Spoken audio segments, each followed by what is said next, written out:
ফিতরা আদায়ের সঠিক নিয়ম জানতে চাই। প্রবাসীদের ফিতরা আদায়ের বিধান কি? আমরা কি দেশের হিসাব করে ফিতরা আদায় করবো নাকি যেখানে থাকি ওই জায়গার হিসাবে দেওয়া লাগবে? আপনি জাকাতের টাকা কাউকে না বলে দেওয়া জায়েজ হবে কিনা এবং ভাই বোনকে জাকাত দেওয়া যাবে কিনা? ফিতরা আদায়ের সঠিক সময় জানতে চাই। জাকাতের টাকা দিয়ে কি এতিমখানা এতিমদের ইফতার করানো যাবে? জাকাতের টাকা দিয়ে কোনো এতিম বিধবার ঘর করে দেওয়া যাবে কিনা? জুমার দিন মহিলারা কয়টা বাজে জোহরের নামাজ পড়তে পারবে? একজন নারী কতটুকু স্বর্ণ ব্যবহার করতে পারবেন আর কতটুকু হলে জাকাত দিতে হবে? ছোট বাচ্চা শুধুই বুকের দুধ খায়, রোজা রাখলে বাবুর আমাশয় হয়, করণীয় কি? রোজা রেখে মুখে গুল দিলে রোজা হবে কিনা? শ্বশুরের হাত পা টিপে দেওয়া পুত্রবধূর জন্য জায়েজ আছে কিনা? তারাবির 4 রাকাত পর পর প্রচলিত যে দোয়াটি পড়া হয় এ সম্পর্কে আপনি বলেছেন এটি হাদিসে নেই, অথচ একজন আলেম দাবি করেছেন এটি হাদিসে আছে। এ ব্যাপারে আপনি কি বলবেন? রোজা অবস্থায় কি রক্তদান করা যাবে? ছোট বাচ্চা থাকা 20 রাকাত তারাবি নামাজ পড়তে পারে, কষ্ট হয়, সেক্ষেত্রে নামাজ কমিয়ে পড়া যাবে কিনা? চলুন আমরা এবার আপনাদের প্রশ্নোত্তর আলোকিত ভবনে প্রবেশ করি। কাশফি ইসলাম লিখেছেন, আমার মেয়ের বয়স 11 বছর 4 মাস। আমার মেয়ের রোজা কি ফরজ হয়েছে? মেয়ের প্রতি মাসে পিরিয়ড হয়। জি বোন, অবশ্যই আপনার মেয়ের রোজা ফরজ হয়েছে, তাকে রোজা রাখতে হবে। শারমিন আক্তার আপনি লিখেছেন, রোজা রাখা অবস্থায় কি মুখে স্নো পাউডার ব্যবহার করা যাবে? যাবে, কোনো অসুবিধা নেই, কারণ রোজার কোনো ক্ষতি হবে না। তবে আপনার ঠোঁট হয়ে এটার জন্য মুখে না যায় সেটা যেন আপনি চেষ্টা করবেন।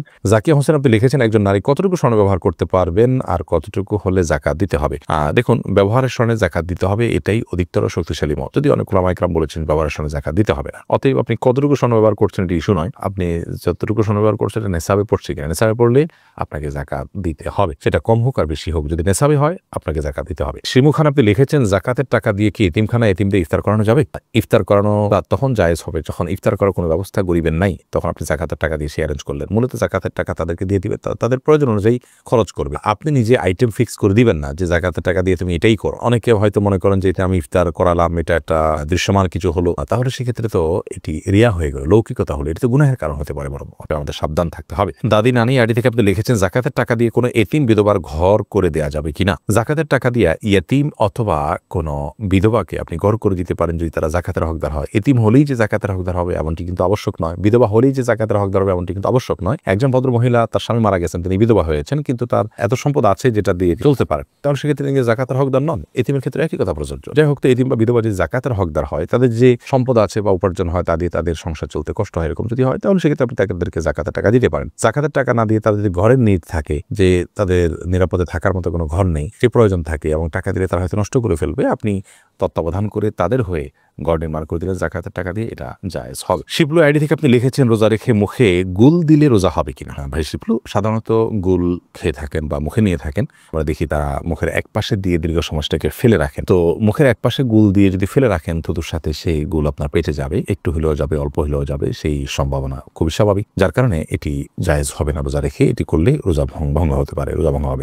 আপনি লিখেছেন, শ্বশুরের হাত পা টিপে দেওয়া পুত্রবধূর জন্য জায়েজ আছে কিনা? এটা করা উচিত নয়, কারণ হলো শ্বশুর তার হাত পা যদি পুত্রবধূ টিপেন, তাহলে সেক্ষেত্রে মানে কল্পনার জেনার দুয়ার উন্মুক্ত অন্তত হতে পারে, কমপক্ষে এতটুকু হওয়ার সম্ভাবনা আছে, যার কারণে গুনাহের দ্বার পর্যন্ত বন্ধ করতে হয়, এটাকে সাদ্দু জারায়া বলা হয়। তো যার কারণে এটা জায়েজ নয়। পুত্রবধূ শ্বশুর অন্য সেবা করবেন, তবে হ্যাঁ, শ্বশুর অনেক বৃদ্ধ, এত বৃদ্ধ যে এ ধরনের কোনো আশঙ্কা নাই, তাহলে সেক্ষেত্রে এটি করা যেতে পারে যদি একান্ত নিরুপায় থাকে, অন্য কেউ না থাকেন এবং এটা যদি খুব বেশি জরুরি হয়, অর্থাৎ অনেকগুলো শর্তের উপর ভিত্তি করে। এরপর প্রশ্ন, ছোট বাচ্চা শুধুই বুকের দুধ খায়, রোজা রাখলে বাবুর আমাশয় হয়, করণীয় কি? একটু কষ্ট করবেন, প্রয়োজনে দিনের বেলা ঘুম পাড়িয়ে রাখবেন, আপনি নিজেও ঘুমাবেন, রাতের বেলা একটু জেগে থাকবেন, অর্থাৎ অভ্যাস একটু পাল্টাবেন, তাতে তো রাতেও তো আপনি দীর্ঘ সময় না খাওয়াই থাকেন, সেভাবে থাকবেন। এবং একটু কষ্ট হলে ডাক্তার দেখান, বিকল্প বের করেন, অর্থাৎ রোজাটা ফরজ বিধান, এই ফরজ বিধান আবশ্যক হওয়ার কারণে রোজা রেখে অন্যান্যগুলোকে কিভাবে ওভারকাম করা যায় সেই চেষ্টাটা আমাদের থাকতে হবে। আয়েশা সিদ্দিকা, ছোট বাচ্চা থাকা 20 রাকাত তারাবি নামাজ পড়তে পারে, কষ্ট হয়, সেক্ষেত্রে নামাজ কমিয়ে পড়া যাবে কিনা? কখন আপনি অসুবিধা হলো কম পড়লেন, কোনো অসুবিধা নেই, নফল যেহেতু এটা আপনার অসুবিধার কারণে আপনি একটু কম পড়লেন বা ভেঙে পড়লেন, এই সুযোগগুলো কিন্তু আছে। হাবিবা আইরিন আপনি লিখেছেন, জুমার দিন মহিলারা কয়টা বাজে জোহরের নামাজ পড়তে পারবে? জোহরের ওয়াক্ত হওয়ার পরেই পড়তে পারবে, মসজিদে জুমার নামাজের জামাত হওয়ার পরেই পড়তে হবে এমনটি অনেকে মনে করেন, অথচ এমনটি কোনো আবশ্যক নয়। আপনি চাইলে জুমার নামাজের আগেও, অর্থাৎ ওয়াক্ত হয়ে গেছে জোহরের 12টা আজকে জোহর ওয়াক্ত হয়ে গেছে, এরপর থেকে আপনি বাসায় জোহর পড়তে পারেন। মাজিদুল ইসলাম আপনি লিখেছেন, প্রবাসীদের ফিতরা আদায়ের বিধান কি? আমরা কি দেশের হিসাব করে ফিতরা আদায় করবো নাকি যেখানে থাকি ওই জায়গার হিসাবে দেওয়া লাগবে? আপনি যেখানে থাকেন সেখানকে হিসাব করে আপনি ফিতরা দিবেন। ফিতরা কি আলাদা করে রেখে ঈদের পর আদায় করা যাবে? না, ঈদের পর আদায় করলে ফিতরা আদায় হবে না, বরং ফিতরা আদায় করতে হবে ঈদের সালাতের আগে। নবী করিম সাল্লাল্লাহু আলাইহি ওয়াসাল্লাম বলেছেন, মানাদ্দাহা ক্বাবলা সালাহ, যে ব্যক্তি ঈদের আগে ফিতরা আদায় করবে হিয়া মাকবুলা, তাহলে সেটা ফিতরা হিসেবে কবুল হবে। ওয়া মানাদ্দাহা বাদা সালাহ, যে ব্যক্তি ঈদের পরে আদায় করবে ফাহিয়া সাদাকাতুম মিনাস সাদাকাত, 10টা সাদকা সাধারণ দান হবে, ফিতরার যে দায়িত্ব সেই দায়িত্বের ফলে কিন্তু আদায় হবে না। রফিক আহমদ আপনি লিখেছেন, তারাবির 4 রাকাত পরপর প্রচলিত যে দোয়াটি পড়া হয় এ সম্পর্কে আপনি বলেছেন এটি হাদিসে নেই, অথচ একজন আলেম দাবি করেছেন এটি হাদিসে আছে। এ ব্যাপারে আপনি কি বলবেন? ভাই রফিক আহমদ, দুঃখজনক যে কথাগুলো ভালো করে অনেকে না শুনেই মন্তব্য করেন, আবার অনেকে শুনেও সেটাকে বিকৃত করেন। আমরা বলেছি তারাবির নামাজে 4 রাকাত পরপর যে দোয়া আমাদের দেশে পড়া হয়ে থাকে সুবহানাজিল মুলক ওয়াল মালাকুতে শেষ পর্যন্ত, এই দোয়া 4 রাকাত পর, তারাবির পরে 4 রাকাত পরপর এ দোয়া পড়ার কথা হাদিসে নেই। আবারও বলছি, তারাবির 4 রাকাত পরপর এ দোয়া পড়ার কথা কোনো হাদিসে নেই, কোনো জাল হাদিসেও নেই। আবারও বলছি, তারাবির নামাজের 4 রাকাত পরপর এই দোয়া পড়ার কথা কোনো হাদিসে নেই। এই দোয়ার বিভিন্নভাবে এসেছে রুকুর তাসবিহ হিসেবে, সুবহানাজিল মালাকুতি ওয়াল জাবারুতি। রুকুতে নবী করিম সাল্লাল্লাহু আলাইহি ওয়াসাল্লাম সুবহানাল্লাহিল আযীমের জায়গায় আপনার এই তাসবিহ পাঠ করতেন, এ দোয়া পাঠ করতেন। তো রুকুর তাসবিহকে এনে যদি আপনি 4 রাকাত পরপর যে আমরা বৈঠক করে থাকি, বসে থাকি আরামের জন্য, রেস্টের জন্য, সেই জায়গায় আপনি সেট করেন, তার জন্য আপনার তো প্রুফ লাগবে। যেটা রুকুতে করতে বলা হয়েছে সেটা আপনি এখানে করছেন, তার ভিত্তিটা কি? সেখানে আমি বলেছি যে কোনো হাদিসের ভিত্তি নেই। তো সেই মর্মে যদি কোনো হাদিস থাকে যে হ্যাঁ তারাবির পর 4 রাকাত পরপর এই দোয়া পড়ার কথা বলা হয়েছে, তাহলে সেটা উপস্থাপন করা যেতে পারে। এরকম কোনো হাদিস তো নেই। ফতোয়া শামিতে আছে, ফতোয়া শামিতে থাকার মানে তো হাদিস নয়। ফতোয়া শামি তো ফতোয়ার কিতাব।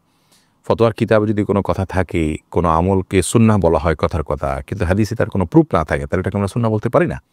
তো আমি যেটা বলেছি এটা পরিষ্কার যে 4 রাকাত পরপর, তারাবির 4 রাকাত পরপর এই দোয়া পড়ার কথা কোনো হাদিসে নেই। অতএব এই দোয়া আছে অন্য কোথাও পড়ার জন্য, সেই হাদিস এনে যদি আপনি 4 রাকাত পরপর পড়ার বিষয়টি প্রমাণ করেন, তাহলে সেটা তো অবশ্যই অগ্রহণযোগ্য এবং হাস্যকর হবে।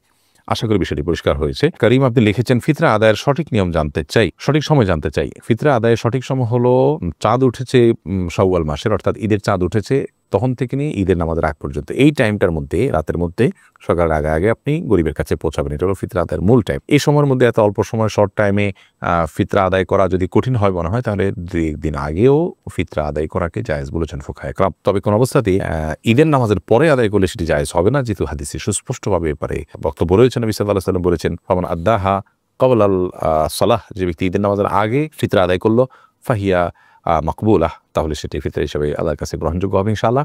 আর ওয়ামান আদ্দাহা বাদাস সালাহ, যে ব্যক্তি ঈদের পরে আদায় করবে, ঈদের নামাজের পরে, ফাহিয়া সাদাকাত মিনাস সাদাকাত, তাহলে সেটা অন্য 10টা সাদকার মতো একটা সাদকা বা দান হবে। এটা কোনো ফিতরা হিসাবে বিবেচিত হবে না। যাকাতের টাকা কাউকে না বলে দেওয়া জায়েজ হবে কিনা, এবং ভাই বোনকে যাকাত দেওয়া যাবে কিনা? ভাই বোনটা যদি প্রাপ্তবয়স্ক হয়ে থাকে, অভাবী থাকে, যাকাতের হকদার থাকে, তাদেরকে অবশ্যই যাকাতের টাকা দেওয়া যাবে। যাকাতের টাকা দিয়ে স্বাবলম্বীও করে দেওয়া যাবে, এবং যাকাতের টাকা দেওয়ার সময় যাকাত যিনি নিচ্ছেন তাকে না বলেও দেওয়া যাবে। আপনি মনোনিয়ত করলেন যাকাত দিচ্ছেন, তাকে বললেন যেটা আপনি খরচ করেন, আপনি নিয়ত করলেন যাকাত থেকে দিচ্ছেন, এটা যথেষ্ট হবে। তাকে বলে দেওয়াটা এটা আবশ্যক কোনো বিষয় নয়।